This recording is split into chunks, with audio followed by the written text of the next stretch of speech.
The first troughs which every business owner will experience is some form of rejection, especially during that first 3 years. So if you're perhaps lacking in experience, or you don't have the relevant case studies or, testimonials, the clients basically which you've worked with, then there's always going to be this nagging internal feeling about, am I good enough? Can I actually deliver the results which I'm promising to clients? And quite often that's reflected in, say, the sales and marketing processes. So when you put project your message out there, and it doesn't matter whether it's on a website or a podcast or a YouTube channel, or even, networking with people face to face, people can smell fear. They can smell that, we've all seen it in other people who have just been starting out, but they can see it in us, if we're going into things without, lacking some form of confidence around our offer. And I remember that vividly in those first 3 years of, I thought there was a certain way that I had to show up in order for other business owners to like me, because I've always been in the B2B space, and a certain way that I should dress, and a certain way that I should talk, and various things like that, and a certain way to court a prospective client. And actually then the difference then between year 3 and year 17 is that I've got to know myself, my identity as a business owner, how I want to show up. I think a lot of people, when they think of business coaches, for example, they think grey-haired, suited and booted, man in his 50s or 60s or something like that, driving around in a Jaguar or a Range Rover, but my thing is I'm the t-shirt and jeans guy. This is who I am. And the 3-year business version of me didn't really know who he was. The 17-year or 20-year now veteran in business knows exactly who he is, and he's ready to face rejection, head on, because it's a natural part of the process of running a business. You're going to get some clients that say yes, but the vast majority of business is actually about being rejected, whether it's through your social media or whether it's directly through sales conversations. People say no, it's just not best fit, and it's just getting comfortable with that. Okay.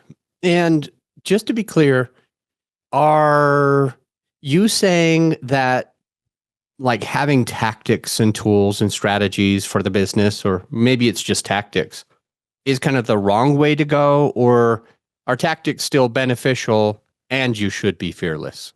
Tactics are beneficial, but in people, when it comes down, the tactics we tend to think of in business are more so about marketing tactics. How do I grow my brand and get my message out there?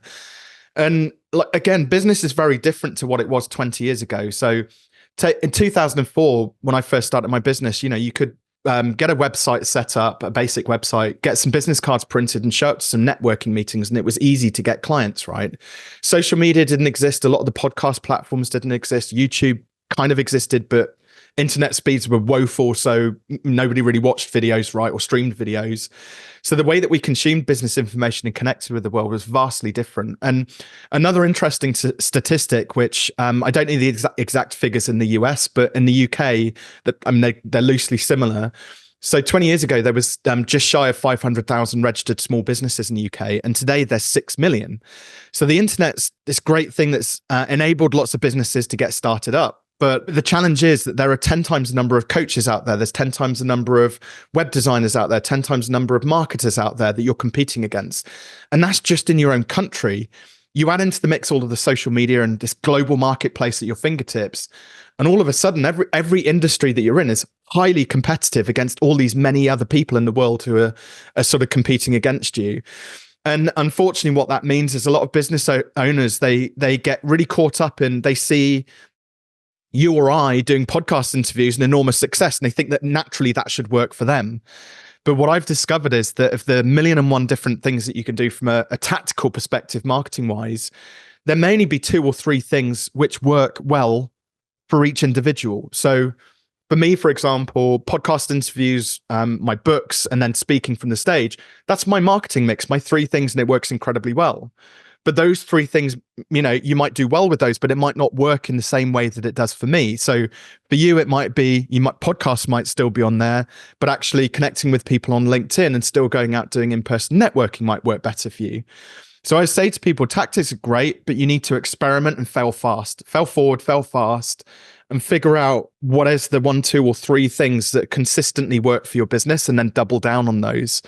And the challenge is there's always this temptation, you get dragged away by shiny. And I've been there, I've done that plenty of times during my career, but I always come back to now these three things which I do consistently day in and day out.